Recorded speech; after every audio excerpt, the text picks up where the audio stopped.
Selamat berjumpa lagi Bapak Ibu di dalam Renungan Harian GKI Sangkra Solo.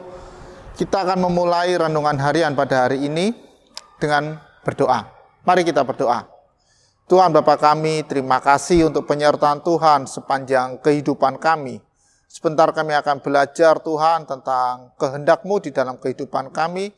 Dan biarlah melalui firman-Mu ini Tuhan, kami terus diperbaharui baik akal, budi maupun jiwa kami Tuhan. Terima kasih, kami serahkan waktu ini ke dalam tangan penyertaan Tuhan. Amin. Kita akan membuka Alkitab kita, dan kita akan membaca dari Ibrani 11 ayat ke-7. Saya akan membacakan buat Bapak Ibu sekalian.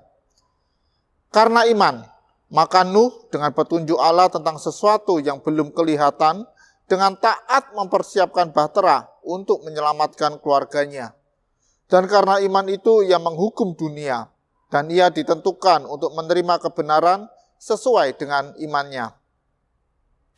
Bapak Ibu, kalau kita coba kembali merenungi bagaimana Nuh hidup.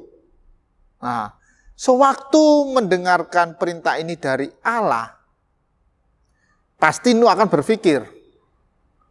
Mendengar, kemudian berpikir. Belum sampai ke dalam tahap untuk menaati perintah Allah itu. Pasti Nuh akan berpikir, apakah itu air bah? Di dalam sejarah sebelumnya, saya yakin bahwa air bah itu belum pernah ada. Dan Nuh itu bingung, apa itu air bah? Disuruh Tuhan membuat bahtera. Bahtera itu seperti apa? Dia tinggalnya bukan di tepi pantai. Bukan dekat dengan lautan. Bingung ini. Ini bahtera, gimana cara membuatnya? Strukturnya seperti apa? Meskipun Allah sudah mengatakannya di dalam Kejadian 2, Kejadian pasal 2, Allah mengungkapkan kepada Nuh apa saja yang harus dipersiapkan, prosesnya seperti apa. Itu sesuatu hal yang besar bagi Nuh.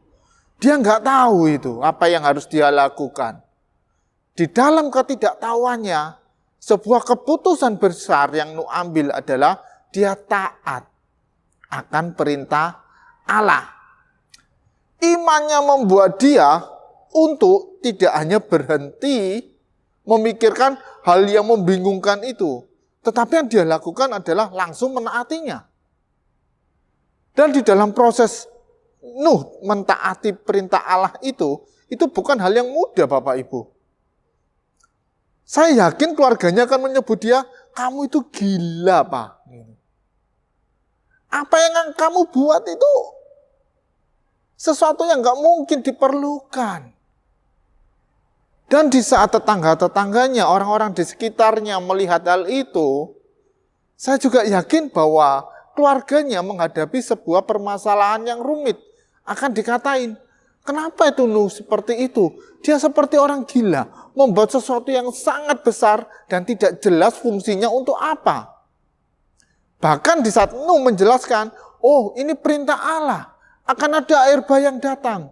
Dia malah akan ditertawakan, karena nggak ada itu konsep air bah. Dan semua orang tidak tahu itu tentang air bah itu seperti apa.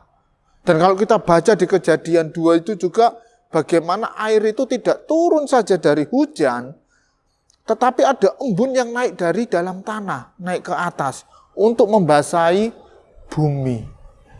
Sebuah proses yang luar biasa, yang Nuh harus taati.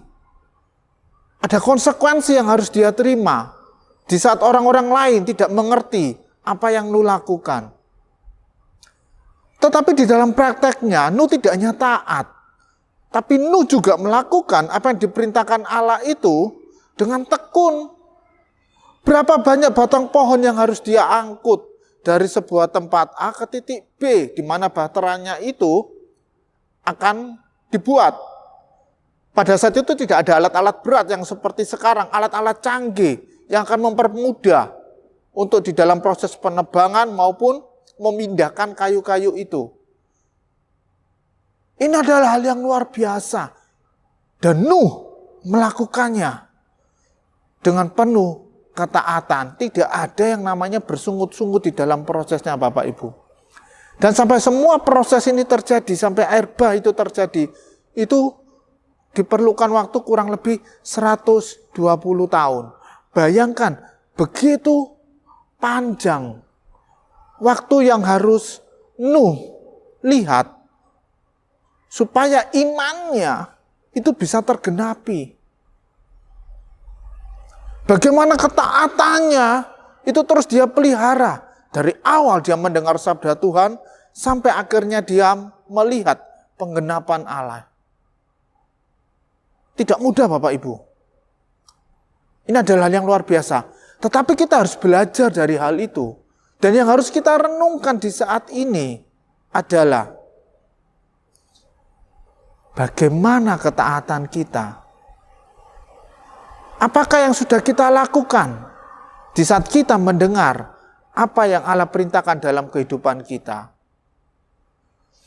Meskipun terkadang apa yang Tuhan minta kepada kita, itu kita dengar itu adalah hal yang mustahil. Tetapi di saat kita melakukannya dengan ketaatan, dengan ketekunan, tanpa bersungut-sungut, kita akan melihat penggenapan akan apa yang namanya iman itu. Tanpa hal itu, kita akan sulit untuk melihat iman. Ada ketaatan, ketekunan, dan tidak ada bersungut-sungut. Lakukan itu semua dengan sepenuh hati. Dan saya percaya, apapun yang Tuhan katakan kepada kita, pasti akan Tuhan genapi dan kita akan melihat bagaimana Tuhan berperkara di dalam kehidupan kita. Mari kita tutup dalam doa. Ajar kami terus Tuhan untuk kami bisa memiliki iman, untuk kami bisa taat terhadap setiap perintah-Mu Tuhan. Meskipun itu terdengar mustahil bagi kami Tuhan. Tetapi kami percaya dengan begitu besar kasih-Mu, begitu besar anugerah-Mu di dalam kehidupan kami Tuhan. Apa yang terlihat bagi kami mustahil, itu akan tergenapi oleh karena Engkau yang menyempurnakannya. Terima kasih ya Tuhan buat waktu ini. Terus dampingi kehidupan kami, dampingi keluarga kami, pekerjaan kami Tuhan. Sehingga setiap apapun yang kami lakukan itu berkenan di hadapan-Mu. Di dalam nama Tuhan Yesus kami berdoa. Amin.